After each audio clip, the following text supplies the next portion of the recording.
Question number 5, cos inverse minus 1 by 2.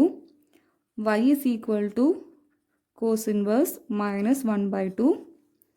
Cos y equal to minus 1 by 2. അതായത് നമ്മൾ principal value branch of cos inverse ആണ് എഴുതേണ്ടത്. അപ്പോൾ PVB of cos inverse എന്ന് പറയുന്നത് closed 0 pi ആയിരുന്നു. നെക്സ്റ്റ് നമ്മൾ നോക്കുന്നത് 1 by 2 വാല്യൂ വരുന്ന കോസിൻ്റെ ആംഗിളാണ് നോക്കുന്നത്. മൈനസിൽ നമ്മൾ എടുക്കുന്നില്ല. 1 by 2 ആംഗിൾ വരുന്ന 1 by 2 വാല്യൂ വരുന്ന കോസിൻ്റെ ആംഗിൾ. അപ്പോൾ കോസ് പൈ ബൈ 3യിലാണ് 1 by 2 വരുന്നത്. അപ്പോൾ cos pi by 3 equal to 1 by 2. അപ്പോൾ minus cos pi by 3 equal to minus 1 by 2. Minus കോസ് വന്നപ്പോൾ നമ്മുടെ അപ്ലൈ ചെയ്യുന്ന റിസൾട്ട് എന്ന് പറയുന്നത് minus cos x is equal to cos of pi minus x ആയിരുന്നു. ഇതാണ് നമ്മുടെ അപ്ലൈ ചെയ്യുന്ന റിസൾട്ട്.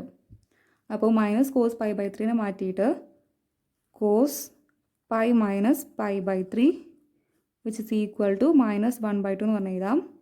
അപ്പോൾ cos pi minus pi by 3 എന്ന് പറയുന്നത് 2 pi by 3. Cos 2 pi by 3 equal to minus 1 by 2 എന്ന് പറഞ്ഞു കിട്ടും. ഈ 2 പൈ ബൈ 3 എന്ന് പറയുന്നത് ക്ലോസ്ഡ് 0 പൈയിൽ ഉള്ള കാരണം കൊണ്ട് 2 പൈ ബൈ 3 ആയിരിക്കും നമ്മുടെ പ്രിൻസിപ്പൽ വാല്യൂ എന്ന് പറയുന്നത്. 2 പൈ ബൈ 3 എന്ന് പറയുന്നത് ബിലോങ്സ് ടു ക്ലോസ്ഡ് 0 പൈ ആണ്. അപ്പോൾ therefore principal value of cos inverse minus 1 by 2